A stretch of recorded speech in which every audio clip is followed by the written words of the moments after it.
computer.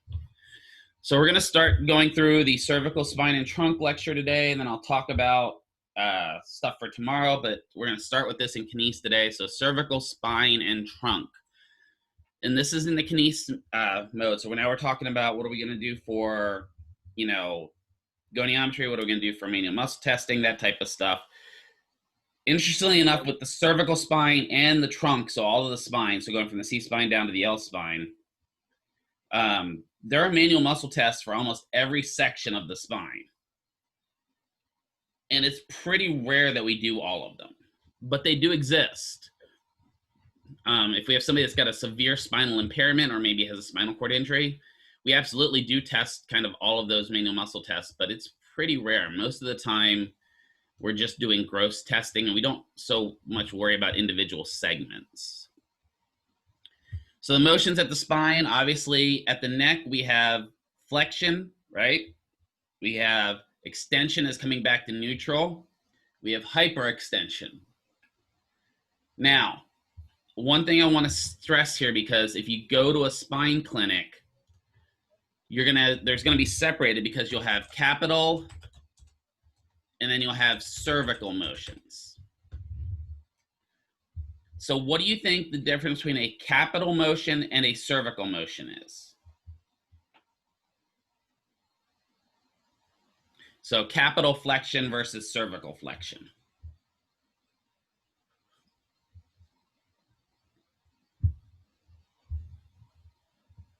Does anyone have an idea? Not really? Good. Actually, that's really close to that's really close to what you're getting to, Eric, right? So capital is head movement on the neck, right? Versus cervical, which is pure neck movement. Does that make sense? So it's really hard to do, but if I stabilize my neck here, I can still get some flexion going on, right? And what that is that's that up there at the highest rank, just that the head moving on those occipital protuberances up there and moving around the dens. What mainly is going to occur up there? Is it going to be flexion, extension, or is it going to be rotation? Yeah, rotation primarily, right? Now, does that mean that the rest of your spine doesn't rotate? No. Once you get about here, now you're not going to go any further without the rest of your neck kind of rotating with it. But there is capital and cervical motion that goes on. And the main reason we talk about that is, have any of you ever heard somebody doing chin tucks before, right? Where they put your finger on your chin and you come back like that. That is more of a capital motion than it is cervical motion, because they'll say this is extension, right? But really what that is a retraction, because extension goes like this. So that's a capital motion. That's where sometimes instead of saying capital flexion and capital extension, they'll say capital protraction and capital retraction. But it's just the difference between the head moving versus the neck moving, right? So neck or cervical flexion extension, capital flexion extension. And again, not really a huge deal unless you're talking somebody's got a spinal cord injury or you're working specifically on those type of things. That capital motion can really be the painful motion out of the, patient may say, oh yeah, I've got neck pain. But really when you get down to it and you start moving the head on the neck is the pain. So we've got flexion, extension, right? Flexion, extension comes to neutral, hyperextension here. We've got lateral or side bending, right? Bring the ear down. We have our rotation, right? That's all at the cervical region. And then when we get down to the trunk, right? We have lateral bending of the trunk as well. And most of the time, try it once, try to hold your head steady and do lateral bending. It's really difficult. The neck wants to go with the lateral bend. We also have some rotation, right? That allows us to get that power walk on when we're walking at the malls, holding our weights, right? And that also allows us for reciprocal arm swing, which goes along with that. And then we have trunk flexion extension, and then hyperextension. So this axial extension this axial extension I'm talking about down here is what we call capital extension. So all these bones kind of come into play when we're dealing with the spine, especially up in the cervical region, right? So we've got our occipital protuberance. The occipital protuberance is that big old bone on the back of your head, right? Below that occipital protuberance on either side, you have your occipital condyles. Those are what allow the head to kind of rest on the neck. I always like, my favorite part is the nuchal line. I don't know why I like the nuchal line. I just think it's a funny word. The nuchal line. We're getting nuked. What's the nuchal line for? What's any line on a bone used for? Yeah, attachments, right? We have the basilar area, the stuff underneath the skull. We have not our foramen baby, but our foramen magnum, PI. And those occipital condyles. Now, one thing I'll tell you about, this is something that can happen with certain patients, and it's one of the things I've gotten since I broke my neck, is right around these occipital condyles. Let me get it, I've got red. Actually, let's get yellow. I like yellow for this. Right around the occipital condyles come these two nerves. Guess what? They're your occipital nerves. They go up and they innervate all the side of your head and the top of your head and give you all sensation there. But sometimes, guess where they get pinched at? Right under that occipital condyle. And that'll give patients really bad headaches, especially if they'll complain that they have a headache and it feels like it's kind of radiating up and across the head. A lot of times what that is that's an irritated occipital nerve. Temporal bone, we have our mastoid process. Cervical traction definitely would help. Also kind of doing that capital extension where you're kind of chucking the chin to open up that spot underneath those definitely helps. Especially if we did cervical traction, we do high up cervical traction so we can get those occipital condyles off of their mounting points, right? We have our mastoid process that sits right back here behind the ear, right? What is that what's the point of the mastoid process? To help with what? Mastoid, yeah, mastication, right? It's to stop the jaw. Because think about it, if we didn't have that mastoid process back there, when this jaw swings back, what would happen to the jaw? You know, your jaw would go all the way back, this tip of your jaw would go all the way back into your throat. Right? You'd look like, you become a snake, exactly, right? And snakes don't have that occipital or that mastoid process back there to stop it, because they do. They swallow things whole. Now, I know that some of you parents in here may think your kids might be a snake. It is basically a doorstop, right?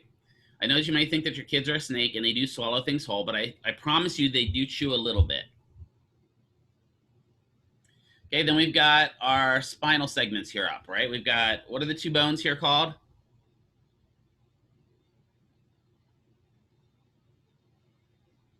C1 and C2? Yeah, they're C1 and C2, good. But what are they called? The atlas and the axis, right?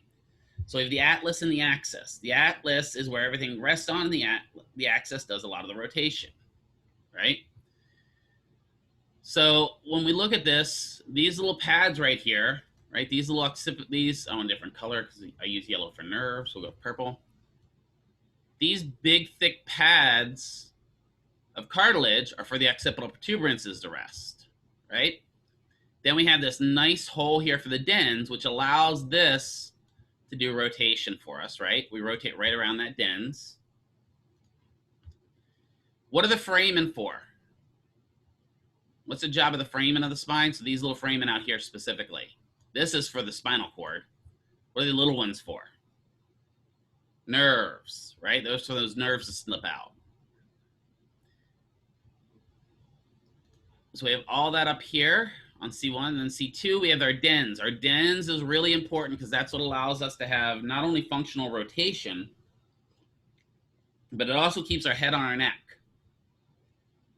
Does anyone know what it's called when the dens fractures? What type of fracture they call that?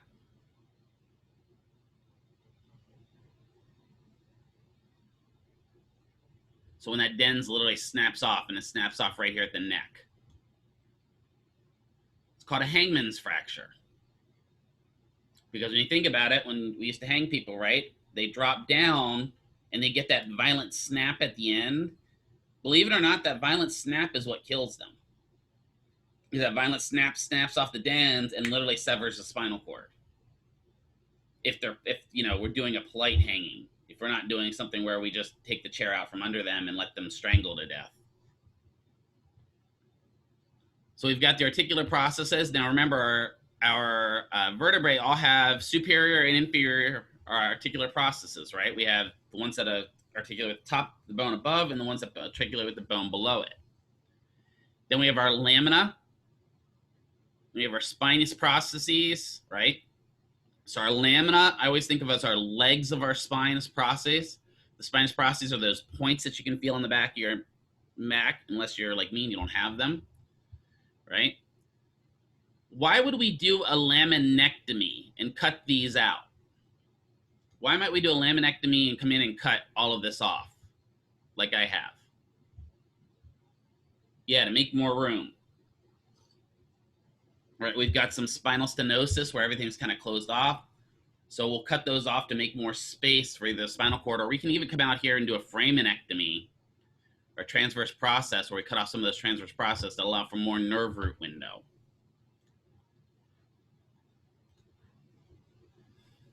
So then we kind of come down, right? We're going down, we have these nice spinous processes. They're really easy to palpate. And again, as we go down, what happens to our spinous process? So when we're up towards the cervical region, our spinous processes are almost horizontal. What happens the further we move down our back?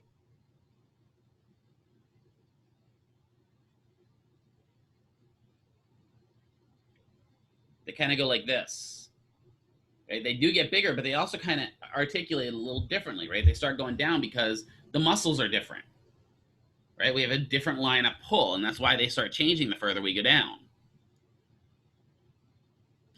Now we get down here to about C7, we get the big one, right? The big ones are big cervical vertebrae. That one's the one you can definitely find by going back and finding what on the back of your neck.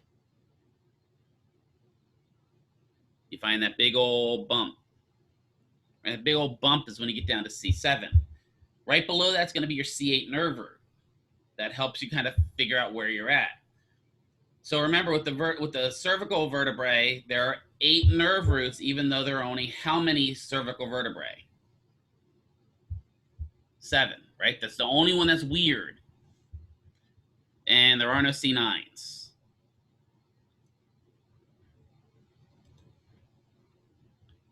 So then we kind of come down here, and this is kind of looking at the alignment of the vertebrae as we come down, and allows for rotation and movement. But all of this, and if you look at the way our spine is designed here, it's designed to absorb most of our vertical shock, right? So most of the weight of us standing up and down. And I've said this before, that if you want to get your height and weight, or well, not about your weight, but your height, obviously it's better to get it taken in the morning because you're actually taller in the morning. Your discs are spread out more because you've slept and they've gotten nice and hydrated. So the vertebrae, we have our body, right? Our body's the big part of the vertebrae that kind of holds all of our weight. That is our weight-bearing surface, right? We have the neural arch, right? The neural arch is kind of the part that's not the body. The neural arch involves the nerves. We have the vertebral foramen, right? Which is where what passes through the vertebral foramen again? It's a big hole in the middle, the cord, right? And if you look at this, I mean, this is kind of a realistic picture of kind of what it looks like. It's definitely not the largest hole in the world. You would have thought that it's this big gaping, like almost like the foramen magnum, but it actually isn't as big, and that's why we can end up with foraminal stenosis, where that kind of blocks off, or you get buildup in there. So we have our pedicles again, right? Our pedicles are coming out. The pedicle, what does pedicle mean? If you have a pedi, you're going to go get what taken care of? Your feet, right? The pedicles are the feet of the body. Or you could also call it the feet of the neural arch if you really wanted to, but I tend to think of them more coming off the body because that helps me remember where they're at. We have those lamina, right? Transverse processes, you can feel those. If you come back and you find your spinous processes, you can roll right off those, and the side bones you feel are your transverse processes. You have your vertebral notches, right? Then you've got your intervertebral foramen and your articular process and your spinous process, right? Your articular processes are where things articulate or where there's a joint.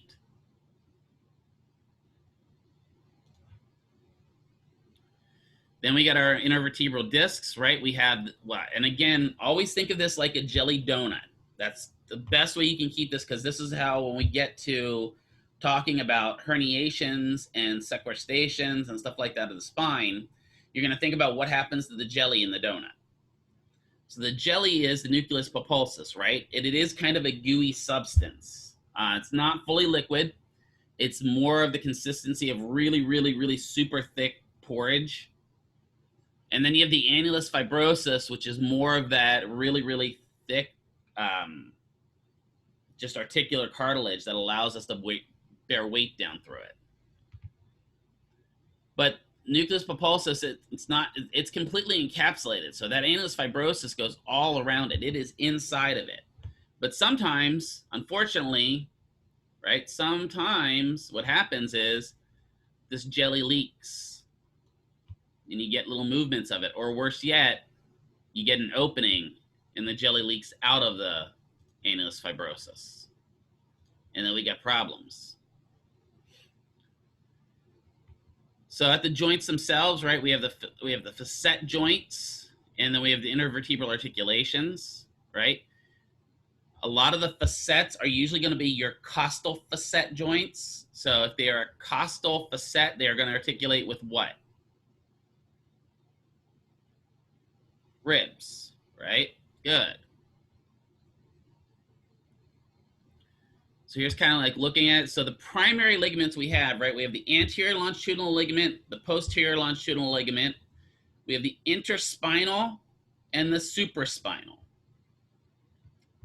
So when you're looking at this, the strongest ligament in the whole body is this anterior longitudinal ligament. So anterior meaning it's on the front side of the spine. Longitudinal, what does that mean? You've got an attitude, man. Longitudinal means it runs the whole length. Why do you think this ALL is so strong? What do you think we would have that's super duper strong there? What's it trying to prevent? What would be in front of the anterior longitudinal ligaments here?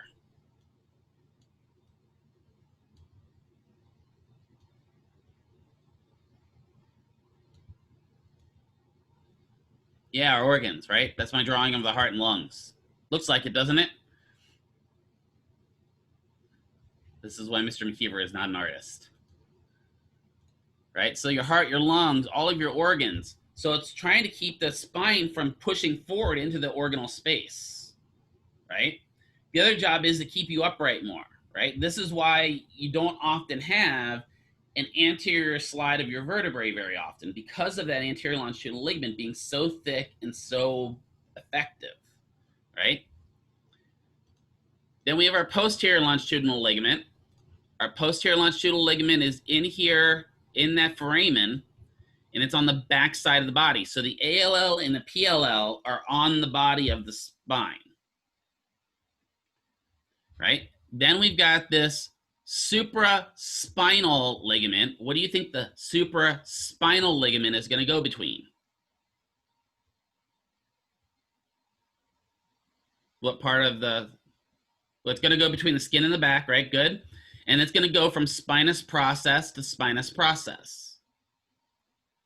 So that's that real far back one.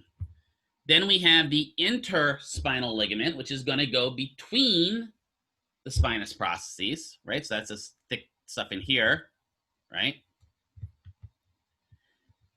And then on kind of the posterior surface of that vertebral arch, we also have this thing called the ligamentum flavum, right?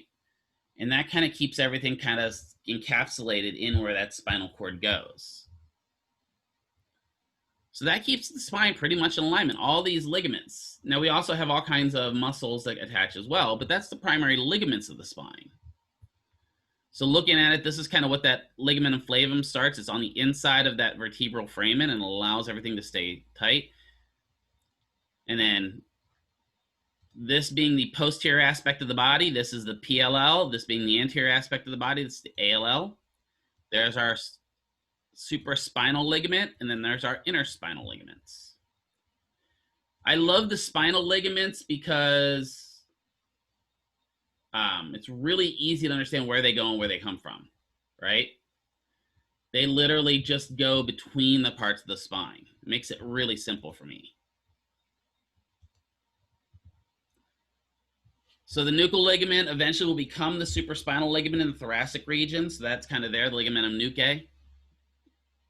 So there's that nuchal ligament that comes down. It comes up from the skull and attaches down. The muscles. Well, on cervical spinal in the front, we have the sternocleidomastoid. Sterno coming from the sternum, cleido coming from the clavicle, and mastoid going to the mastoid process, right? It's got 3 attachments. We have our scalenes. What type of scalenes? We have 3 of them. What are our scalenes? What are our 3 scalenes? Bob, Joe, and Harry.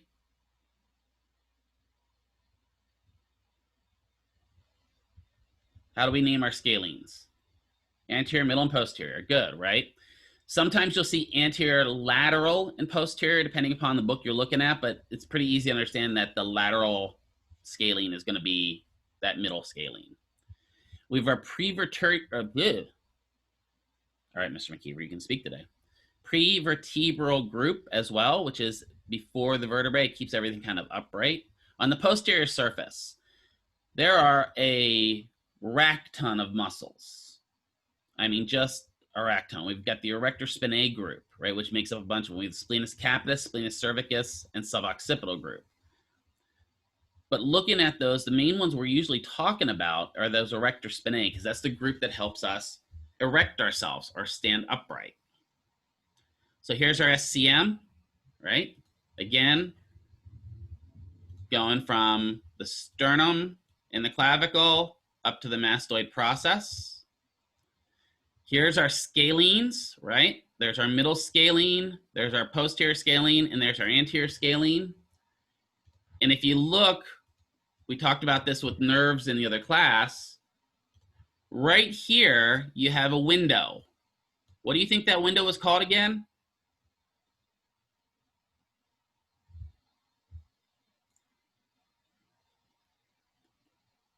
What does it look like? It looks like a, what shape? It's a triangle, right? It's in the what muscle? It's the scalene. So guess what it's called? The scalene triangle, right? What do you think the purpose of that scalene triangle is? What's gonna, because it's a hole, so there's gotta be something going through it. A river runs through it, right? No. Well, actually the clavicle is kind of here-ish. So you've got all those nerves coming down here, and when all those nerves join together, what comes out? So all those cervical nerves come together and form the brachial plexus, right? So your brachial plexus, and also a lot of blood vessels come out through there. So we'll talk about that with Adson's sign. So that's a very important window. A lot of times we'll talk about people having thoracic outlet syndrome, and this would be the thoracic outlet. This would be the way stuff leaves the thorax, not the thorax. The thorax is the speaker of us. right? So all of that kind of comes out and goes out to our arm. And we can end up with problems there. If those scalenes are super tight, it's going to squeeze down on that scalene triangle, and our nerves are going to become impinged, and our blood vessels will become impinged. And we'll get a lot of pain in that arm. Back here, or well, I guess not really back here, but anterior, we have those prevertebral. I'm having problems speaking today. I think they gave me Novocaine or something. The prevertebral group, right? So we have our longest coli, which again, don't worry about learning the names of them, right? But the prevertebral group is in the front of the vertebrae, kind of holding all of this stuff together, right? We have our rectus capitis lateralis, our longest capitis, rectus capitis anterior. And you guys are lucky because Dr. Johnson has been polite to you guys and realized that we can't work these muscles individually, so he's not going to make you memorize the actions, origins, insertions, innervations of these. My teacher wasn't so nice. We had to know the actions, origins, insertions of all of these prevertebral group muscles. For us, we're just going to talk about them being the prevertebral group, right? What are they going to assist with? If they're on the front side of the spine and you look at their line of pull, what are they going to assist with? What motion? So on the front part of the spine, so on the anterior surface, yeah. Neck flexion, even spinal flexion the whole way down when we get down to the longest series. It's going to help with flexion, right? It's going to specifically help moving the parts of the vertebrae out of the way so you can actually flex. There's our SCM, right? We can all find our SCM. Kind of turn your head away, and it's that big corded muscle right there. Because obviously when you go to the gym, you try to get that swole. And then we get kind of the posterior surface. We have our erector spinae group. We have our splenus capitis and splenus cervicus, or splenus cervicus, whichever you want to call it. I like cervicus because it just sounds good. So splenus is named for the shape of the muscle. If it's a capitis, it's going to where? Where would a capitis be going? The head. A cervicus is going to the neck, right? So that's the difference between the splenus capitis and the splenus cervicus. If you look, splenus cervicus is going up here and attaching to that kind of up that upper part of that C1, whereas splenus capitis is going all the way up here and attaching to the bottom part of the skull. Here's that suboccipital triangle I talked about a little bit ago, where I talked about kind of rubbing it. Right? We have that suboccipital group. We have our rectus capitis posterior minor, right? Our rectus capitis posterior major, obliquus capitis inferior, obliquus capitis superior.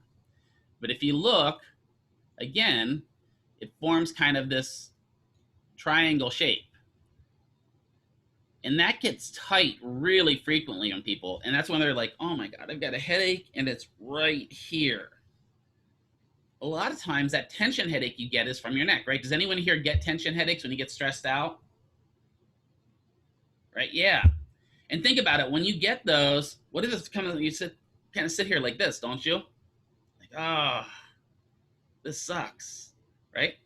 Well, what it is all those muscles are tightening down on all those nerve roots back there, and it's giving you a headache, right? So the good thing to do would be put ice right on it, right?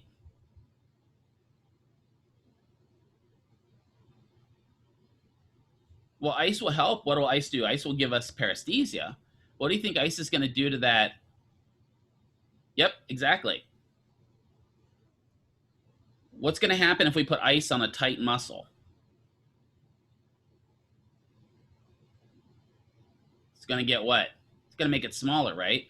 So you got to be careful with this, because sometimes, I'm guilty of this because I have chronic migraines. So the ice helps my migraines. But if it's a tension headache and I haven't determined it's a tension headache, I put that ice on my back and suddenly the pain's going away, but then all of a sudden those muscles tighten down and the headache gets worse, right? It's not always a quick fix. Some people heat works, some people cold works, but it's one of those that you look at going, oh, I got to be careful and think about that. So the important part is the largest of the two is the rectus capitis posterior major. So the rectus major is our largest one. And rectus is, what is the term rectus for? What does that mean? Because think about it. We got rectus abdominis, rectus femoris. Raised and linear, right? It's a straight line. They're both straight lines. And we've got our obliquus. And there's our occipital. So on the anterior surface, when we get down to the trunk, right, we have our rectus abdominis, rectus darn near tiltus abdominis. We have our external and internal obliques. And we have our transversus abdominis. Right, so here's our rectus abdominis. That's that big muscle we can feel, right? That we're always like, I want to get a six-pack, right? And if you learn nothing out of all my classes, you'll learn that six-packs are not made in the gym. Six-packs are made in the kitchen. Does anyone know what that means? Yeah, it's your diet. Your nutrition affects you having a six-pack more than anything, okay? I don't have a six-pack. I joke that why I carry a six-pack when I can carry the whole keg. Get it? But, yeah. Well, it depends. I mean, kitchen on Uber Eats, as long as you regulate what you eat on Uber Eats and don't eat like 3 cheesesteaks, right? But, you know, for me, I do between 300 and 450 sit-ups a day. Does that mean my rectus abdominis is weak? No, my rectus abdominis is pretty, honestly, I'm going to say it, it's boss, right? But I don't have a six-pack because I have a problem doing push-aways. That's the one exercise I really have a problem doing. That's pushing myself away from the kitchen table. Or pushing myself away from the pizza box, right? But you have that. Yeah, you're right, a lot of skinny kids think they're strong. Well, they may be, but a lot of times it's just diet that got them there. So there's our rectus. We do have these tendinous inscriptions between them that's what gives us that six-pack look, right? And then what's this thin piece of fascia that goes down the middle here called? The line of the belly. You guys remember that? The linea alba, right? Why is that important for pregnant women? What can happen with that? Yeah, it can tear, right? It absolutely can tear depending upon the baby, right? And then if that's torn, guess what, unfortunately, ladies? It typically doesn't grow back as strong.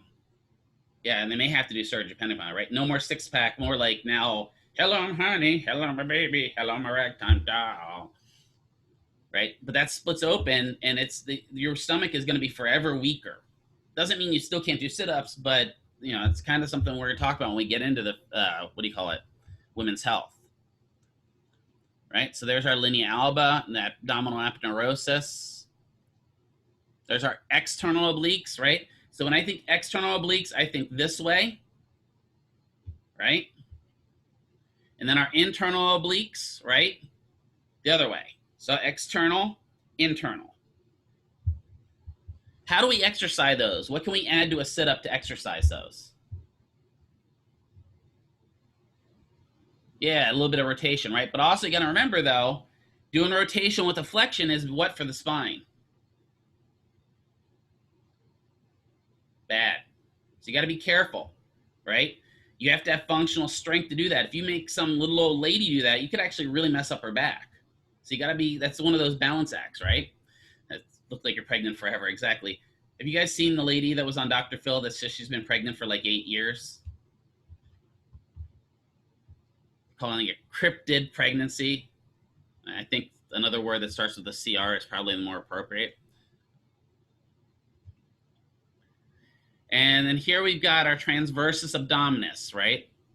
Across the belly. That is also known as our girdle, right? Because it attaches back here to that thoracolumbar fascia, pulls everything nice and tight. And this is kind of what they look like laid over each other, right? So you've got hands in the pocket, right? Are those external obliques, right?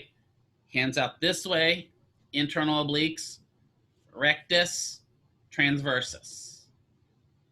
That helped me kind of thinking of the way the hands go for when I got questions on this on my boards. because it helped me remember the line of pull. So when we have rotation, right, those obliques are going to work together to allow us to do that rotation, right? And rectus is going to help pull us into flexion in order to go into that rotational component. So posterior surface, we have our rector spinae, we have our transversospinalis muscles, also known as multifidus. Interspinalis, intraversary, right? And we have our QL in the midline. So looking back here, we have our transverse process, we have our spinous processes. These are where all those muscles kind of attach, but these are the muscles that help with extension, lateral bending, pulling those pieces together, extension and rotation, and then movement, right? So here is looking at those erector spinae. So here's the good part about the erector spinae group. You're not going to be specifically asked on your boards what muscles make up the erector spinae group. But just like those internal rotators, you just have to kind of have a good idea of what muscles make it up. We talked about the prevertebral group already. Well, now we're looking at the erector spinae. We have the longissimus, iliocostalis, right?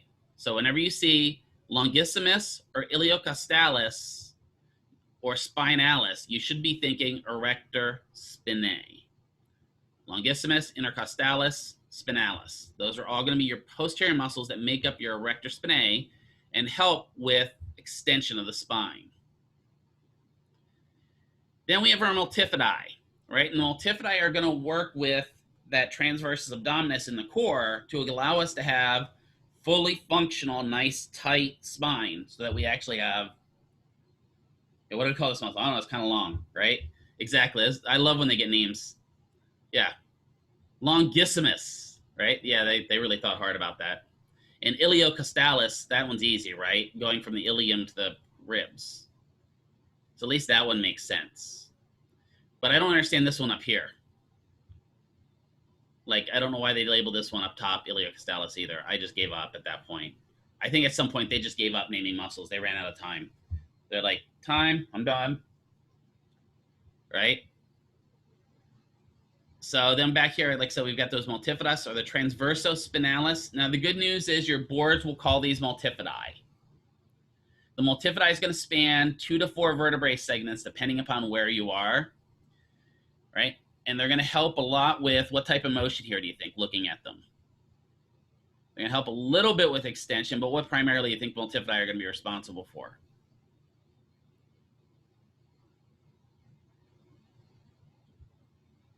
A little bit of rotation as well.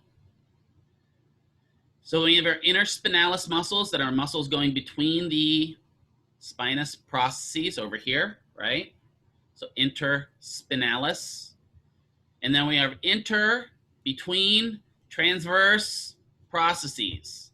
So between our transverse processes muscles. And those will definitely help us with rotation and lateral bending. And then on the anterior surface of the midline, we have that quadratus lumborum, right? And again, if you look at the quadratus lumborum, it looks like all the other muscles that are labeled quadratus. It's four-sided. Now, it does have some of these kind of weird attachments as well, right? It's got its little fingers in the tree. I always think this is a tree trunk and there's the branches growing off of it. But that heavily allows us to do a lot of that side bending. That muscle's kind of big. Can we palpate quadratus lumborum? What do you think? Can we palpate it? If you do, the patient's got problems because you're reaching inside their cavity. You can palpate about where it's at, right? But there's no, you can't, because this is on, look at this. This is in here in between the ribs and the pelvis. You ain't palpating that. They got a hole somewhere if you're palpating it. Right, and there's looking at the erector spinae group again, the spinalis, longissimus, intercostalis. There's the multifidus laid over it. The rotaries or rotories, right? Multifidi and semispinalis all make up that transversospinalis group. There's our intertransversari. Yeah, well, okay. The muffin top's going to kind of sit. Yeah, I guess it would. Actually, looking at it, it kind of would sit about where the muffin top is now that you mention it. But remember, this is attached into the inside of that ala or that wing, so it's not actually attaching out here to the outside. So yeah, I guess it would be about where the muffin top sits. Do you know the Muffin Man? The Muffin Man? The Muffin Man? Do you know the Muffin Man who lives on Drury Lane?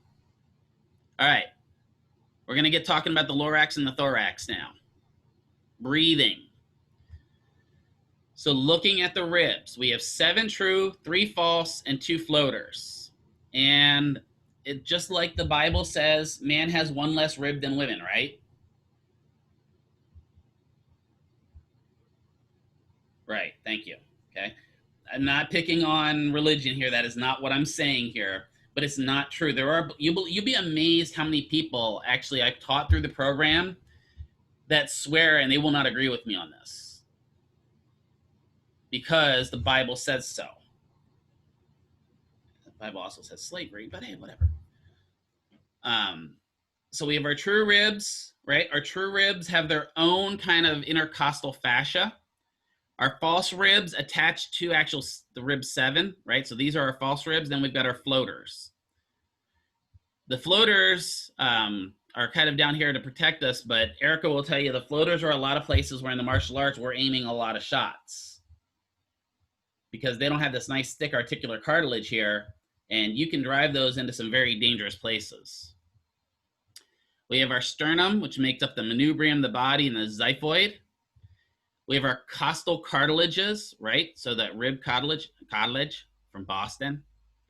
And then we have our thoracic vertebrae that they articulate with, right? So they come back here. We have our costotransverse joint and our costovertebral joint. The transverse joint is where the rib articulates with the transverse process. The vertebral joint is where it attaches to the vertebral body. So when we breathe, right? When we breathe, we have this thing called elevation and depression of the ribs. So when you take a deep breath in, your ribs kind of elevate, right? And then when you exhale, which is a passive motion, they kind of go down, right? So that allows you, so the ribs kind of go up and out. So one of the things we'll do is right now is we're going to talk about the ABCs, the airway breathing clearance techniques, right?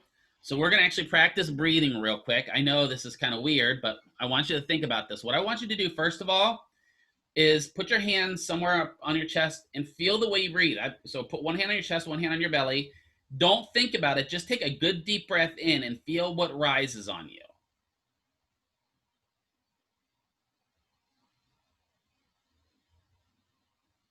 Did any of you feel your chest rising more than your belly? I know I've watched, I think Jervin has a pretty, I watch people in class. You guys don't think I do, but I'm going to call it Jervin. Jervin's got pretty high rise in the shoulder when he breathes, right? That's when you become a chest breather, right? Yeah, belly is where we want to go, right? But ironically, in the military, they try to get us out of that. No belly breathing, breathe with your chest. It's actually worse. You should breathe with your belly, right?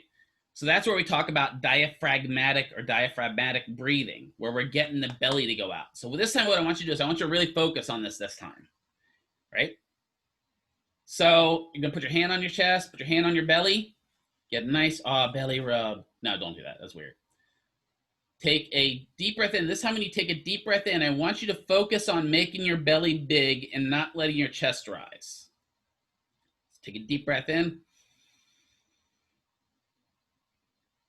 And then passively exhale through the mouth.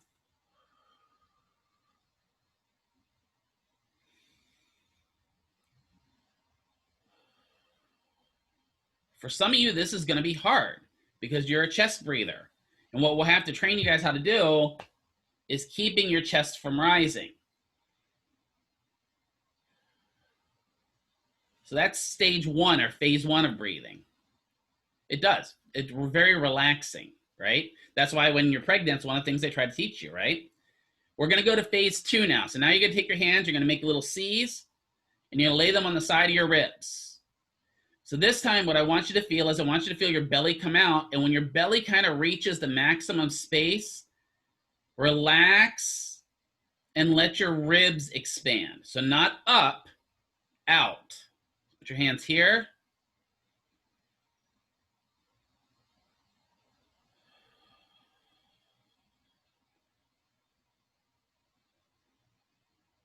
Do you feel those ribs kind of flaring out when you get there?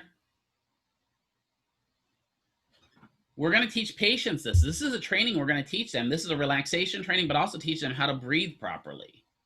And that's learning to use your diaphragm and your muscles instead of using your neck to breathe. Because a lot of patients, when you watch them breathe, it's all up here in the neck. Right? So here's the quiet muscles of quiet respiration, just meaning we're breathing, right? So the diaphragm's our main muscle of breathing. It'll contract and expand, allowing air to come in and out. We also have our intercostalis muscles, which are going to assist with it. Those are what's going to allow our ribs to flare. And not just Ric Flair. Accessory muscles. We can also use our scalenes and our SCMs to breathe, to elevate the ribs. That's what you get when you're taught in the military, to breathe through the chest. But that doesn't allow for maximal breathing. If any of you ever go free diving, somebody that teaches you how to free dive where you don't dive with a tank of air, this is one of the things they'll teach you on the boat is to not breathe up here because you've got to take a deep enough breath that you can go under and hold your breath for a long period of time. The best way you can do that is by working your diaphragm to maximize that volume of air in your chest so that you can hold your breath and be underwater for a longer period of times. Some of those free divers, man, if you ever see them, they can go under forever. And you're just like, wow, man, if I get to that point, my ribs are burning. The quadratus lumborum can also help, and so can the rectus, and then we get the trunk extensors can also help a little bit with breathing. So here's kind of what happens. We have active inspiratory muscles and accessory expiratory muscles. So when we actively inspire, the ribs are going to kind of flare up and out, and the belly is going to expand with the diaphragm. The neck's automatically going to kind of go up. That's a lot of line to pull here. Yeah, there are some scary freediving videos. And then when we kind of relax, those other muscles just kind of pull us back into neutral. But a lot of exhale is a very passive motion. It's not like you're like, that would be an active exhale. That actually didn't feel good, right? But inhale and exhale is a very passive movement. Think about it for a second. You guys breathe all day long and don't think about it. Your body just does it. So this is called tripod or recovery position, right? How many of you guys ever had a coach that told you if you had trouble breathing, stand like this? Right? There's a problem with this. In this position here, yeah, they just killed that, right? In this position here, when you're back like this, your intercostalis muscles are all stretched to max. That doesn't allow the ribs to move, which is going to hurt your overall recovery. Whereas this tripod position, when I'm kind of like this, I've got lots of room. I mean, a very almost, oh my God, why am I drawing a blank? Almost very passively contracted muscle position where those muscles have a lot of room to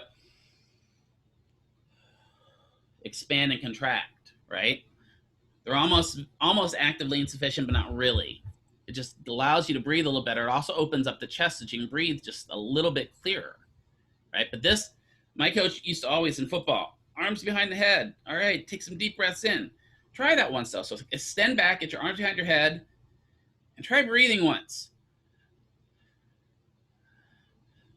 Right? It's very shallow. Whereas if you're kind of down in this tripod position here, which is a position we'll talk with patients that have COPD, you can get a pretty good deep breath going on. So there's that tripod position that I was talking about. But if you look, even with her, look at all the muscles that are kind of spread out at that point, and her ribs are flared already, which means that she doesn't have a lot of recovery position. Whereas this position, everything's kind of collapsed. She has the ability to breathe. So freedoms of movement. We're talking about the spine. The lumbar area of the spine is the most injured part of the body. And that kind of makes sense. What do you think we injure the lumbar spine doing?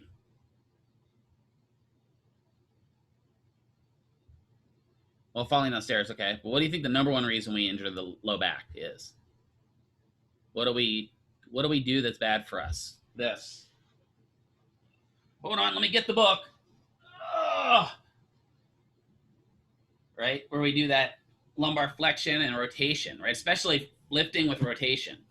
Anytime we do that, that really kind of puts a lot of strain on that low back. That's why Dr. Sokal was trying to get you guys to do knee lifting, right? And I'm going to tell you guys, I'm going to speak from 100% from experience here. If you don't lift with your legs, you will kill your back. It doesn't matter how strong you think your back is. I've got the strongest erector spinae group in the world. I'm not going to have to worry about it. I'm going to lift my patients with my back. And then you're going to be a patient. Because your back is just going to give out, right? So make sure you're using your legs. There is a moderate range of motion down there in the lumbar spine. Thoracic, there's a minimal range of motion, mainly because of the articulation of the ribs. There's just not a lot of room for those ribs. And then cervical, there's the most freedom of movement. So if we're going from most to least, right, we have cervical, lumbar, thoracic. Which of those do you think is most injured in car accidents, though? Cervical, right? It's also injured in heavy metal concerts because you get whiplash, right? But because we have so much motion up here, when we get in those car accidents, a lot of times that neck will get injured, right? It can, absolutely, right? So common pathologies up in the neck. We have what's called torticollis, or the other term for torticollis. Does anyone know what the other term for torticollis is? I think I might have mentioned it before. So the other term, that's yellow. I don't want yellow. Go with red. The other term is called Rhineck.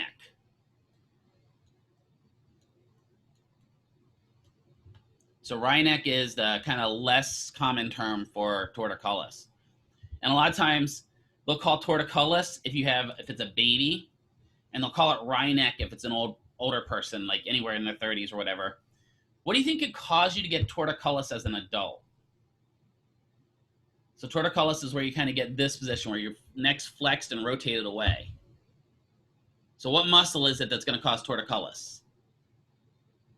If I've got this position here. Yeah, the SCM, right? This happens very frequently if you have a really bad, sleeping wrong, right? If you're one of those people that love those really super fluffy pillows or the really firm pillows and you side sleep. Now you're spending the whole night like this,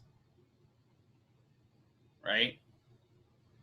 So now I'm sleeping like this, and now I wake up and I'm like, help, right? We're gonna have to take and stretch that SCM out. Oh, God, that just didn't feel good. Cervical sprains are common, right? We talked about whiplash injuries, and whiplash is that kind of retraction point that comes after the whipping of it. We have scoliosis, we have spinal stenosis, which is narrowing the vertebral canal, and then we have herniated discs, which can also occur, right? Osteoporosis is really common in the spine, where we actually get some weakening of the bone. And then we have some compression fractures, and that can allow, a lot of times older people will get compression fractures of the spine just from sitting down. They'll sit down one day and they'll hear a pop or a crack and they broke their back. Just because they've become so osteoporotic that the back is just weak, right? I have this video we'll watch, and I'm not going to watch it right now. I want to just kind of keep through the lesson, then we'll come back and we'll watch the video in a little bit, because I want you guys to see kind of what it looks like to get an anterior fusion. Then we have spondylosis and spondylolisthesis, which we'll talk about, right? So spondylosis, and spondylolisthesis. I can never say that second one, right? So when we have spondylolysis, oh my God, I can't speak today. Lysis means what? When a cell lyses, what happens? To lyse means to what? Burst and break, right? So when you have a lysis, right, you've got a fracture in here. What are we on? Right there. What part of the spine?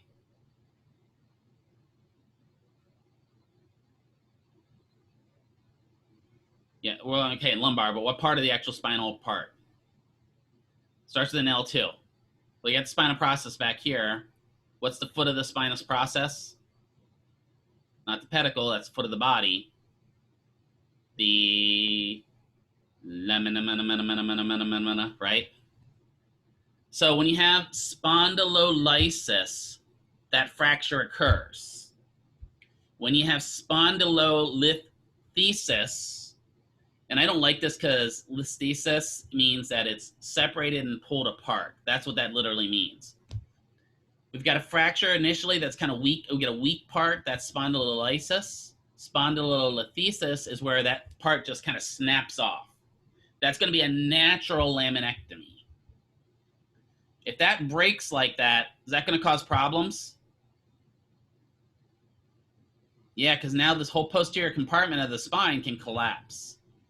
A lot of times, the first one just is going to cause a lot of pain. So this one over here is going to cause a lot of pain.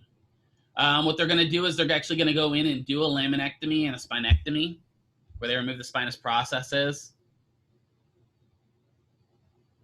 Oh, wow. Yeah, and you can usually walk around without knowing it, honestly, as long as your back muscles are pretty strong, Dylan. What they're going to do is they're going to do exactly like they did to me. Who was it that asked me? Erica. So what they're going to do is they're going to go in here and they're going to plate it. So they'll put a fresh plate in there, replacing that whole area. They'll just cut that out, put a plate in. Sometimes what they'll do is they'll borrow parts of an upper spine and put bone in. But most times they're going to plate you. All right. And well, good that he's having PT at least. I'm happy for that, Dylan. He probably doesn't like it very much, but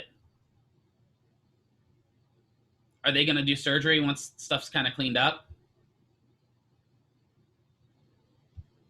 Because they're going to probably have to. I'm going to warn you, Dylan. They're probably going to have to do some surgery. I'm just warning you in advance. He's probably going to have some. And don't freak him out. It's not a bad surgery, honestly. It's actually probably one of the not less invasive, but less painful spinal surgeries. All right. Yep, that's that generation, isn't it?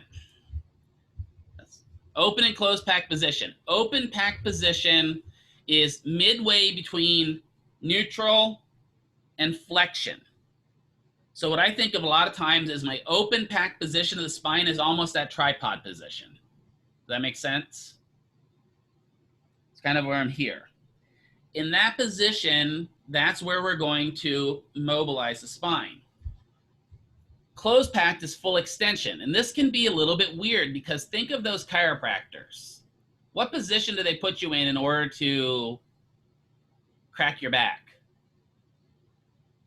Well, initially you're laying down, right? But what do they do? Has anyone been on a chiropractic table when they bring like the belly of the table up so when they pop down, it drops down? Right? They put you in prone, right? And a lot of times they'll bring the part of it up wherever they're going to crack you. So it gets you in that little bit of open flexion so that when they pop down, it cracks, right? And there is something psychosocial about that crack that just makes you feel better. I always joke a lot that chiropractors sell you crack.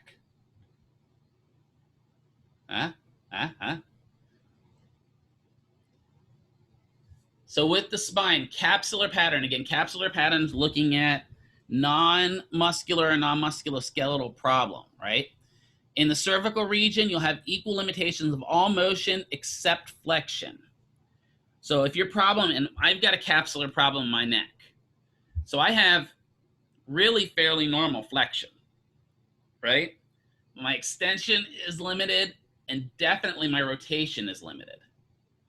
Well, of course I have capsular problems with my neck because I've got plates in it, right? I don't have normal motion. I'm missing 3 levels of my spine for flexion, right? Thoracic, you're going to have greater limitations of extension and lateral flexion, and again, less of just forward flexion. And when you think about it, this is kind of the way somebody comes in with a low back injury, isn't it? They're kind of hunched over like this, and they tell you, oh my God, when I stand up, oh God, it hurts. When I lean to the side, oh, it hurts. When I twist, oh, it hurts. A lot of times, it's going to be more of that capsule that's causing the problem, the capsule holding that whole spine together. And we got to get them loosey-goosey. We got to do some mobilization. Motion at the spine. Cervical range of motion. 50, right? Extension, the way I always remember it is we have 50, 60, 50, 60, 50, 60. And then rotation, 80, 80, 45, 45. 50, 60, right? 80, 80, 45, 45. That's part of that range of motion dance. So 50, 60, 80, 80, 45, 45. Mr. McKeever's more like 50, 20, 15, 15, 30, 30. I am not doing the dance. It's not happening. I don't care what you try to get me. All right, so thoracolumbar. So dealing with the thorax and the thorax. Flexion, about 60. So, and this is where the book gets different because it says 20 to 30. I want you guys to remember 30. Because remember the larger number, that helps you keep it. So 60 down, half of it back, 30.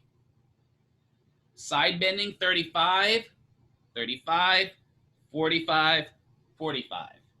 60, 30, 35, 35, 45, 45.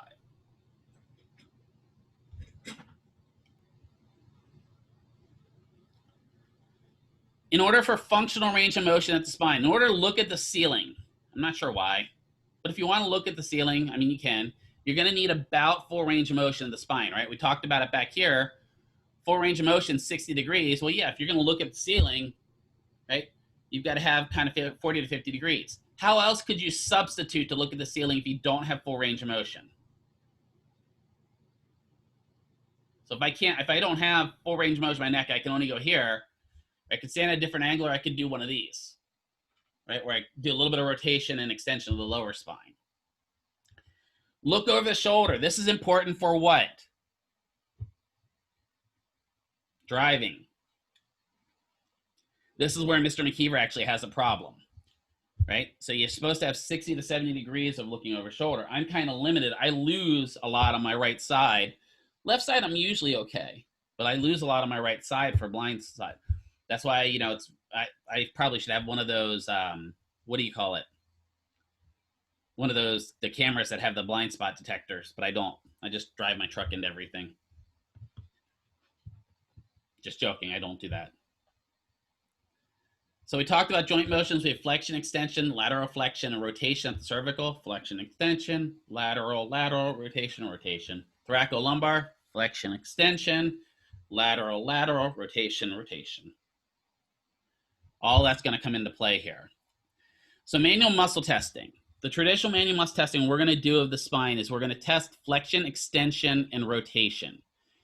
We can test lateral side bending as well, but it's not often tested because if you can get a rotation, you can get flexion, extension, you usually can get lateral side bending.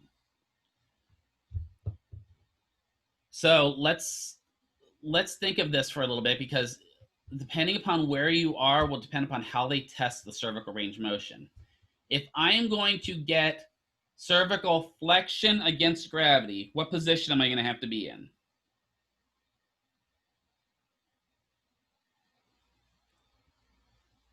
Think about that for a second, though. Cervical flexion against gravity.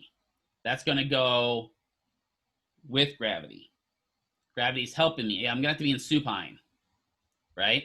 That's the only reason I'm saying this, because this is a little weird, right? The spine is one of those that gets a little hinky with us here, right? Because this is with gravity. This is with gravity.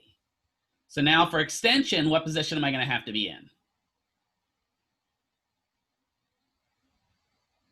For true extension, to go back to neutral, yes, Dylan. To go from here to here, yes. But to get to that full extension, I'm going to need to be prone, right? And a lot of clinicians, this is where Dylan's actually right. A lot of clinicians won't even test you in prone for this, because they'll just say, okay, put your chin on your chest, and they'll test you here.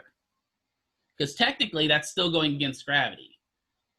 But remember, one of the things we want to do is we want to make sure they get full range of motion. So I prefer to do mine in prone if I can.